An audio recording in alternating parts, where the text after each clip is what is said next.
I'm going to show you some fun techniques that are really impressive. They're very quick to do, especially for the busy bakery, but they look really amazing, and my customers will ooh and ah and look at the cake and they just can't imagine how it's done. When you see how easy it is, I think you will ooh and ah too. I'm going to be working with two or three colors to create a striped effect. Always the base is to be my white. So I'm going to cover a cake board with this just so that you can get the effect.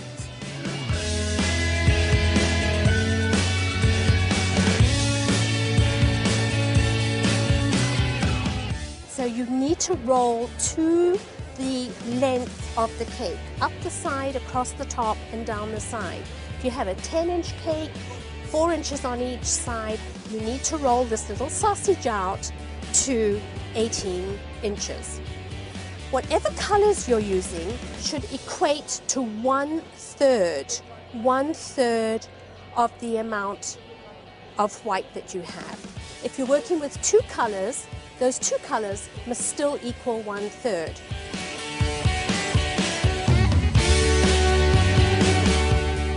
So that would be my 1/3 that I would be working with if I was just going to be working with two colors. But I'm actually going to be working with three colors. I'm going to be adding a little bit of orange. If I was to work with only two colors, this is how I would use it. But as I'm going to be working with three colors, I need to take away half of the chocolate, roll it out to the same length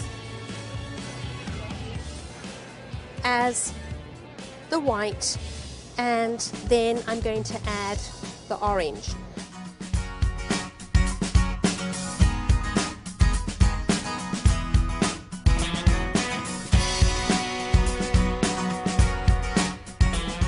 Smooth it with your hands, polish it so that it will stick to itself, and then begin to twist. You're going to twist it no more than 4 times and make a Z-fold. The reason for the Z-fold is to make sure that these bulgy edges stay on the outside of the fondant. Make a Z-fold, squeeze it together, and then twist again. No more than 4 twists. There's my 4th. Again, another Z-fold. Squeeze it together. And another 4 twists. And you'll notice that I'm twisting on both ends. You're going to twist 4 times and Z-fold 3 times. So here we go again. This is the 3rd and final Z-fold. Squeeze that together again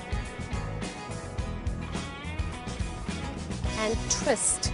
And this time I'm not counting the twists. What I'm actually looking for are circles, almost like a tree trunk that has been cut with all the rings in it.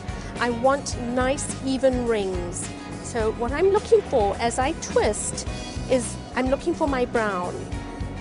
That's the darkest color, so that's my lead color, and I'm going to twist this so that I have a nice range of lines.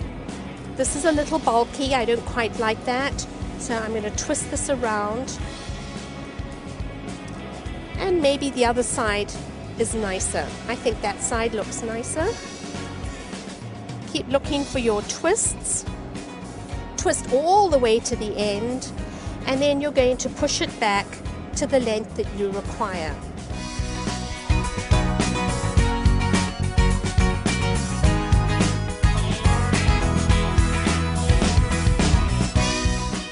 And then working with my little rolling pin that has a rounded edge to it, I'm going to give this a little squiggle.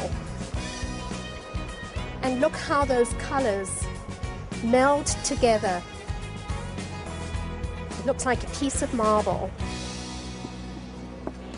And then smoothen that out. If I was going to attach this to a cake, I would still use my mat, but then we would need to double flip it. So I have a little mat here, that I'm going to use as my flip mat.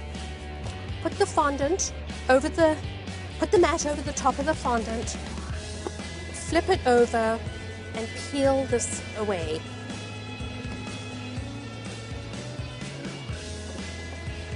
And this is the side that I would then use to flip over the cake. Obviously this is not adhered to the mat, so it's important to hold it from the middle of the fondant, not from the edges, otherwise it will fall off the cake. And I'm going to quickly cover a cake board with this.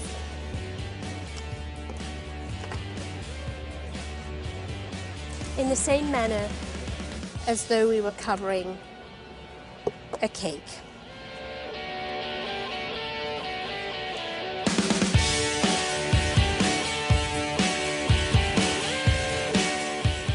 I want this to look like a piece of marble.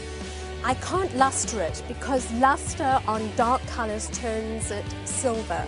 So the brown would automatically become silver and you wouldn't be able to see the lines. So take just a small amount of shortening on your hands, rub that over the surface so that it looks like a piece of marble. And there it is.